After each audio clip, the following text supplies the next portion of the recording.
ఈరోజు మనం పావుగడ తాలూకాలో తిరుమండి పంచాయతీ రాచర్ల గ్రామంలో ఉన్నాము. రాచర్లలో వెంకటనాయుడు అని వీరు గత 25 సంవత్సరాలుగా మన వాస్తుశాస్త్రాన్ని ఫాలో అవుతున్నారు. అత్యద్భుతమైనటువంటి రాజభవనం లాంటి ఇల్లు నిర్మించాలని స్వామి అని నన్ను కోరగా ఒక అంతస్తు మరియు పైన రూము ప్లాన్ వేసిచ్చాను. అది ఆ వేసిన ముహూర్త బలమో మరేమో 2 అంతస్తులుగాను మరియు ఈ విధంగా అద్భుతమైన రాజభవనంలా రూపుదిద్దుకుంది. దీన్ని ఈరోజే గృహప్రవేశం జరిగింది. తొందరలోనే ఈ ఇంటిని ఫుల్ వీడియో మీకు చేసి చూపిస్తానని తెలియజేస్తున్నాను. 100% వాస్తు ప్రకారం ఫాలో అయిన భవనం ఇది.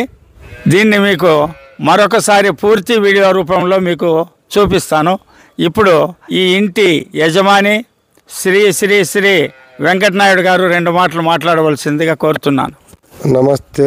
శుభవాస్తు స్వామిని 25 సంవత్సరాల నుండి ఇంటిది కానీ వాస్తు మూలకంగా మా స్వామి ఏం చెప్తాడో ధనంజయ స్వామి దాన్నే ఫాలో అవ్వుకుంటూ పోతున్నాను. అంగళం కూడా స్వామి నాకుండే అనుబంధంతో స్వామి ఆధ్వర్యంలోనే ఒకటి సరైన ఇల్లు కట్టాలని చెప్పి లేదు కడతావు అంటాండే స్వామి అనుగ్రహంతో స్వామి కూడా వచ్చినాడు. దానివల్ల ఇది ఇంత అద్భుతంగా వచ్చిందానికి ఆంధ్ర కర్ణాటక ప్రాంతాల నుంచి ఈ ఇల్లు చూసేదానికే ప్రజలు వస్తున్నారు. అద్భుతంగా ఈ భవనం రూపుదిద్దుకుంది అని తెలియ ఇప్పుడు పూర్తి వీడియో తొందరలోనే